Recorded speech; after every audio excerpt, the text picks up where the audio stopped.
Barcelona memilih untuk menjalani tur ke Asia dalam menjelajahi pramusim pada musim panas 2025 ini. Skuad asuhan Hansi Flick total memainkan 3 laga berbeda di 2 negara Asia, yakni Jepang dan Korea Selatan, termasuk yang terbaru menghadapi Daegu FC. Dan hasilnya cukup memuaskan.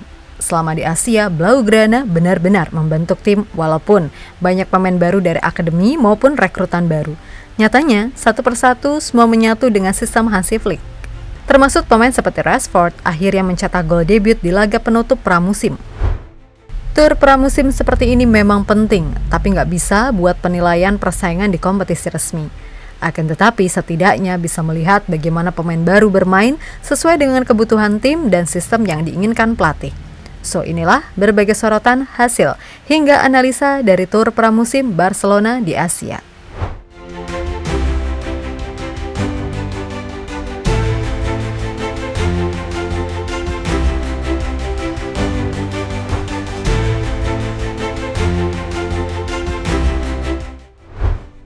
Barcelona kini tengah menapaki kembali jalan pulang ke Camp Nou setelah melahap habis tur pramusim penuh gairah dan momentum di Asia. Bukan sekadar liburan mewah yang dibumbui sorakan fans dari ujung timur dunia, tetapi ini adalah perjamuan serius bagi masa depan proyek Hansi Flick. Dalam 3 laga di 2 negara, Jepang dan Korea Selatan, Blaugrana mencetak 15 gol, juga memperkenalkan wajah-wajah baru yang membuat fans terpana. Rekrutan anyar nyetel, pemain akademi tampil gila dan bintang-bintang yang sempat tenggelam kini kembali bersinar. Mulai dari pemain baru, di posisi paling sunyi namun krusial ada penjaga gawang baru, Joan Garcia. Dengan absennya Marc-Andre ter Stegen yang masih dalam masa pemulihan cedera, publik sempat resah siapa yang akan menjadi palang pintu terakhir. Namun dari bayang-bayang muncullah Joan Garcia, rekrutan anyar yang didatangkan untuk mengisi lubang itu. 3 laga pramusim, 3 kali sebagai starter dan hasilnya cukup menjanjikan untuk seorang pemain yang baru saja mengenakan jersey biru merah. Ia memang kebobolan 3 kali, tetapi tampil dengan ketenangan yang layak diacungi jempol. Bahkan di laga lawan FC Seoul, Garcia beberapa kali membuat penyelamatan akrobatik yang membuat penonton bergemuruh. Ia belum sempurna, tapi kadang kesan pertama tak harus sempurna untuk jadi meyakinkan. Namun 1 clean sheet di laga terakhir versus Daegu menjadi sebuah penutup yang manis. Flick sepertinya menyukai distribusinya yang cepat, instingnya dalam sweeping, serta kemampuannya membaca bola-bola lambung.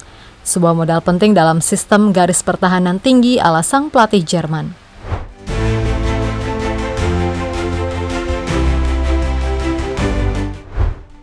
Begitu juga dengan Ronny Brugge.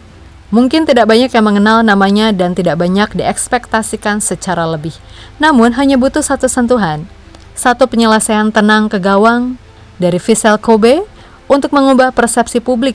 Ronny bukan hanya tempelan skuad, ia adalah opsi nyata. Wajahnya yang kalem dan senyumnya yang malu-malu di sesi latihan berubah jadi ekspresi garang saat menyerang sayap.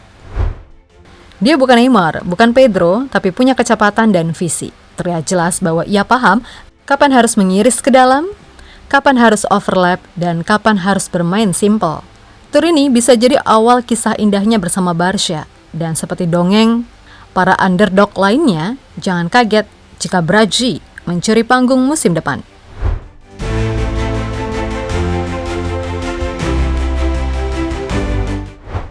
Sebaliknya Rashford justru kesusahan di awal, tapi kini sudah membuktikan seiring berjalannya waktu.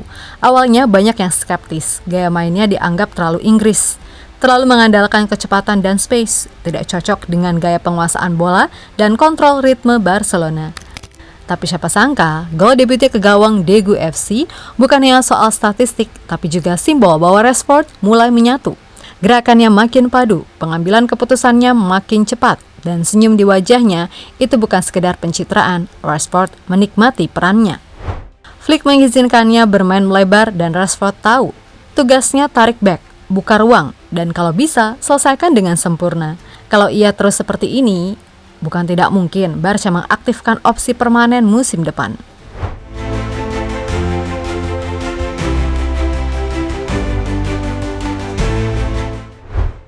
Selain pemain baru, pemain lama yang musim kemarin redup juga tidak kalah menjanjikan. Musim lalu, Andreas Christensen seperti anak hilang dalam sistem Flick.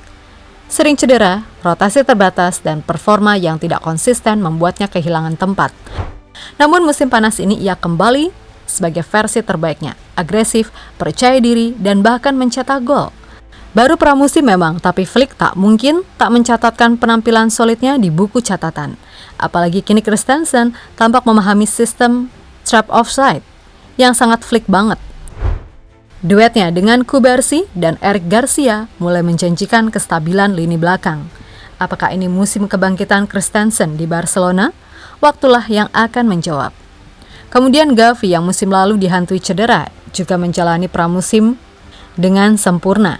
3 gol, ban kapten, dan energi yang tidak ada habisnya di lini tengah, semua itu menunjukkan bahwa pemain 20 tahun tersebut bukan hanya pulih dari cedera ACL, tapi juga berkembang secara mental.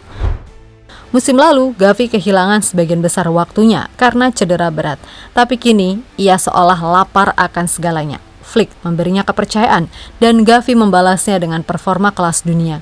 Dribble ada, tackle ada, gol apalagi. Menariknya, Gavi juga berperan besar dalam memotivasi pemain muda. Ia tertangkap kamera memberikan dukungan langsung ke João Fernandes saat pemain muda tersebut mencetak gol debutnya. Sebuah momen yang menunjukkan bahwa Gavi bukan hanya pemain tapi pemimpin. Ini menjadi bukti pengembangan anak-anak Akademi La Masia pun diperhatikan. João Fernandes baru 17 tahun, tapi sudah seperti predator di kotak penalti. Gol debutnya ke gawang Vissel Kobe membuat para pengamat langsung sibuk mencari tahu siapa anak ini. Tony Fernandes, pemain yang terus menunjukkan peningkatan dari musim lalu. Golnya di tur ini membuat Flick mengangguk puas. Ia pemain yang tahu kapan harus menyerang, kapan harus bertahan, dan bukan tipikal flashy, tapi efektif. Geoffrey Torrens, bek kiri masa depan. Bakatnya sudah lama dipantau, dan debut impiannya menunjukkan bahwa ia bisa menjadi suksesor ideal dari Alejandro Balde. Kasen Guile, spekulasi soal transfernya ke klub luar masih menggantung, tapi penampilannya tetap profesional. Ia tampil solid dan matang, seolah ingin berkata, kalau aku pergi, aku akan pergi dengan kepala tegak.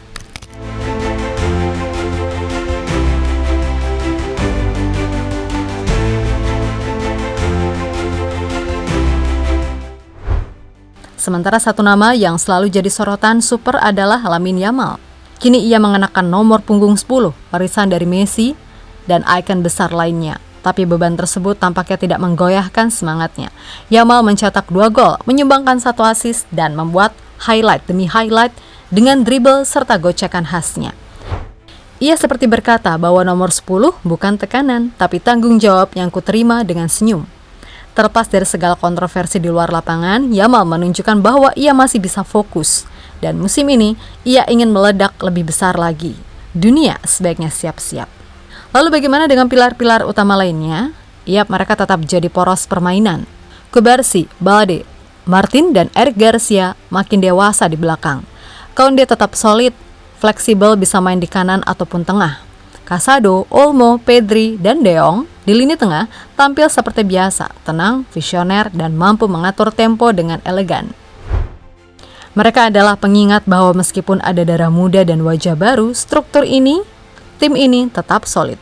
Di depan Lewandowski masih menjadi ancaman utama. Ia mencetak beberapa gol, namun yang lebih penting, pergerakannya kini lebih selaras dengan Rashford dan Yamal.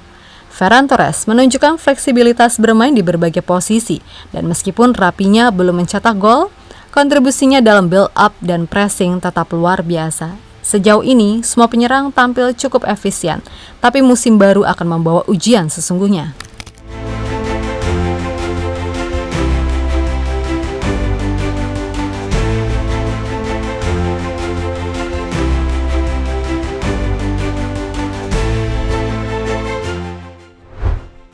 Pada intinya, tur pramusim Barcelona di Asia bukan sekedar sesi pemanasan, melainkan cerminan awal dari arah baru yang dibentuk oleh Hansi Flick. Dari Jepang hingga Korea Selatan, 15 gol dicetak, sistem mulai terbentuk dan chemistry perlahan muncul dari kombinasi pemain senior, rekrutan anyar, hingga anak-anak La Masia yang penuh kejutan.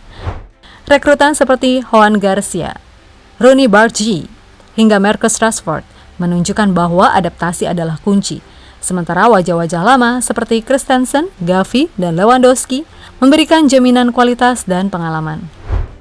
Dan tidak kalah penting, Akademi La Masia kembali menyumbangkan asa dengan munculnya nama-nama seperti Dro Fernandes, Toni, Joffrey, hingga Kasen Guile. Memang ini baru pramusim, masih banyak teka-teki, masih banyak celah yang harus ditambal. Namun satu hal yang pasti, Barcelona datang untuk menyerang kembali, membangun ulang kejayaan dan pondasi baru. Sekarang tur sudah selesai, fans puas, pelatih senang, pemain percaya diri, tapi tentu saja tantangan sesungguhnya ada di depan mata. La Liga, Liga Champions, Copa del Rey, semuanya menunggu. Jika Flick mampu menjaga momentum dan mengelola rotasi dengan bijak, maka bukan tidak mungkin musim 2025-2026 akan menjadi musim kembalinya senyuman di wajah para culer sejati. Karena dari Asia, sebuah proyek mulai menampakkan bentuknya dan bentuk itu mulai menjanjikan.